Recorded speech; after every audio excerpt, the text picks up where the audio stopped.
Ito po yung mga nanlalait kay Yusik Ler. Putik, tignan mo yun naman po mga mukha nitong hayop na to. Tignan nyo naman to. Ito pong nasa kaliwa mukhang patay gutom. Aray ko.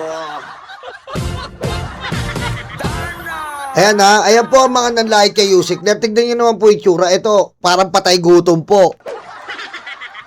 Di ba?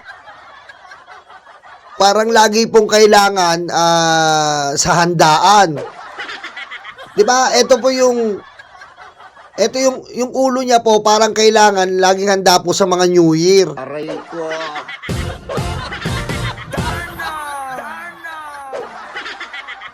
Ayan po yung mga nanlalait kay Yusik Ler. Pusang ina, tignan nyo naman yung itsura para sabihan nilang pangit si Yusik Ler. Tignan nyo naman po. Aray ko.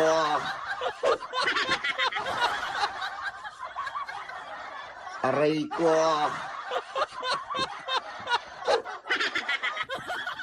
Mukha pong ano to eh.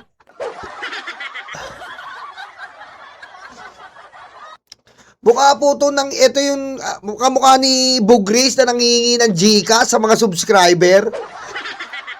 Mukha pong patay gutom eh. Aray ko. Tapos kung laite si Yusik Ler, sabihin pangit, tignan mo yung tsura mo. Parang kang laging gutom. Aray ko. Alam mo yung 1 kilo, kulang pa sa kanya, 1 kilong bigas, pusang inan to, kahit ulam, toyo, ngangasabi nito eh. Ano bang maging safe sa tamang tao? Ito ang dapat mong gawin. First step, second steps, helmet. Sabi nanay ko, hotdog, ang binili mo potlong, tapos nagreklamo nanay ko, nagalit ka? Ito pa isa. Pusang inan to, tignan mo yung itsura. Ito yung mga, ganito yung itsura na kahit 80 years old na apang papatulan eh. Aray ko. Diba? Ito yung makikita mo yung parang sila yung mga malabanan sa Canada. Diba? Tingnan niyo po yung itsura. Ito yung kumbaga may malabanan sa Pilipinas. Sila yung malabanan sa Canada eh. Yung mga naglilinis ng mga Poso Negro. Tingnan mo yung itsura. Aray ko.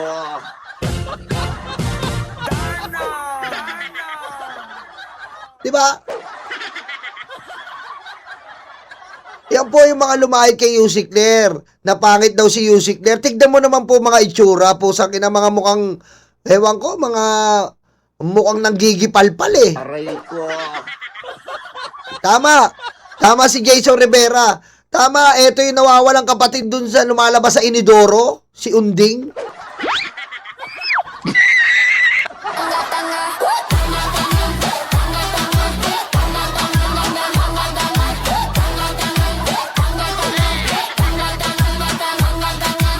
Aray ko. Eto, tignan nyo naman to. Eto rin itsura neto, tignan mo.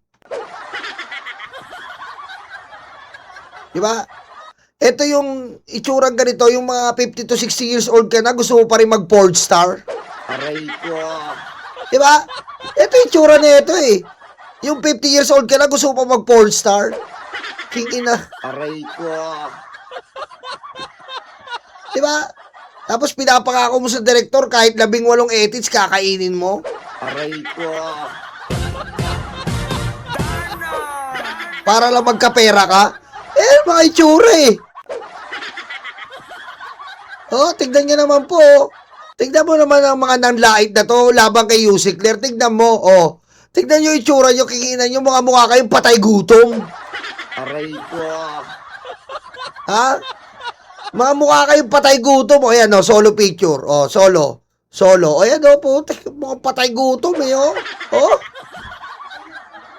Mga patay gutom to eh. Antindi. Antindi nyo man lait. Ibang klase.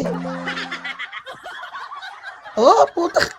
Tingnan mo naman to. Ito, putik. Tingnan mo yung tsura na ito, putak. Ayop na yung tsura yan, ganyan. Tingnan mo ito. Ito yung Porn star kahit 50 years old. Aray ko.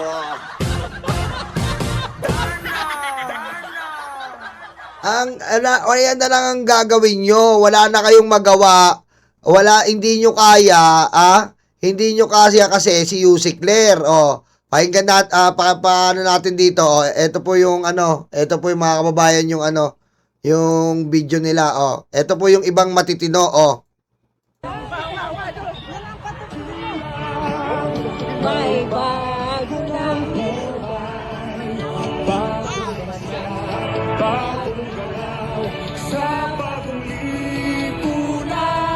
yan po yung matitino na mga Pilipino natin na sumuporta sa Pangulo. Shoutout po sa inyo, Shoutout po, sa nag-upload dito, Garrett Carbonell. Ayan po, Ayan po yung mga matitino,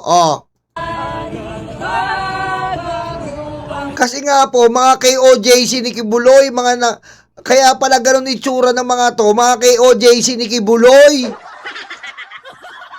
Mga hayop na to. Mga palakad pala ni Sara, ni Kibuloy ito para manggulo doon. Kaya pala ganon. Sila yung mga fixed marriage dyan, yung nangingi ng abuloy, patay gutom talaga. Aray ko. Mga KOJC na mga animal. Aray ko.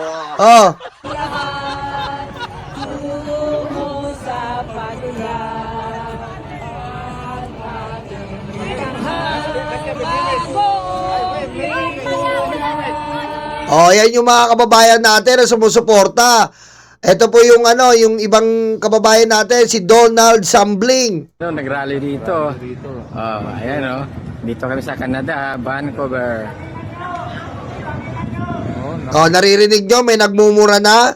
Ganyan po ba ang mga Pilipino sa Canada? Parang binili nyo yung Canada? Aray ko. Pakinggan nyo. Nagmura pa.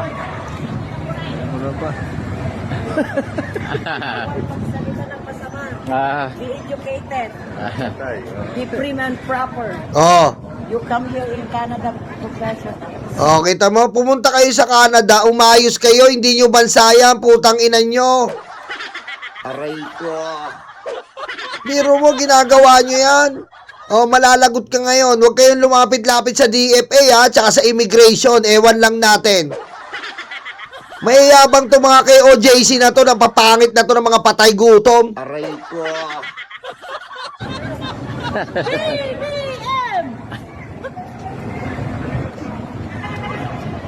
And talking like that is not good. BBM! Marcos! Marcos! Marcos!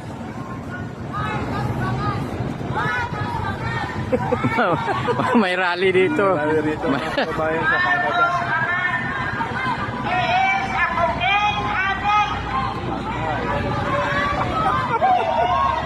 Ganda ng dating namin dito. Ayan mga Rally dito, rally.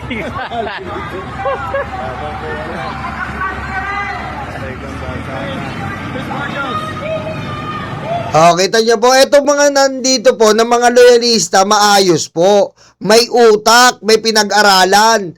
Yung mga nandun po ng mga nagrarally, kita nyo naman po, mga ignorante, mga mangmang. Pero mo, natatawa po itong mga nagrarally dito, sapagkat, ba't ganun ugali nila? Aray ko. Diba? Mga kababayan, okay lang yan, nandito ka sa Pilipinas, pero nasa Canada ka. Pinapakita mo ganyang kabobo mga Pilipino. Aray ko. Ang tanging gagawin nila, magmura-mura, murahin na lang si Yusik Claire kasi nga hindi nila kaya. At ganun ka-epektibo si Yusik Claire, umaabot na buong mundo. Mga putang inan to, mga bastos. Aray ko. Walang pinag-aralan talaga, manang-mana kay Digong, di ba? Ito po ang isang ito po yung isang Bakit hindi daw ako galit kay PBBM? Or bakit daw hindi ako galit? Tapos yung iba naman, ay binayaran yan. Tapos yung iba naman, ay binoto niya yan, etc. Yun yung mga nag-comment kanina. Pero kasi sa akin, ganito yan ha. Even last time, hindi naman siya yung binoto ko. Yung Filipino citizen, yung PR pa ako, hindi siya yung binoto ko. And aminin ko aminin ko, is Lenny yung binoto ko. And until now, Lenny daw siya, Lenny ha. until now, yun pa rin yung ano ko. But, ganito yan kasi, para sa akin hindi ako nagwawala, hindi ako nagagalit, hindi ako yung mga kung ano-anong ano. At the end of the day, he's still the president ng Pilipinas, and of course, respeto pa rin, 'di ba? Hindi ako magpapakita yung magwawala ako or kung ano-ano yung mga iko-comment ko masasakit or etc. Of course, nandun pa rin, respeto pa din. 'Di ba? Yun pa rin yung iano ko, respect pa din. That's why I keep on saying na sinasabi ko is Ayan po ayan po sabi ni Sir, respeto, di ba?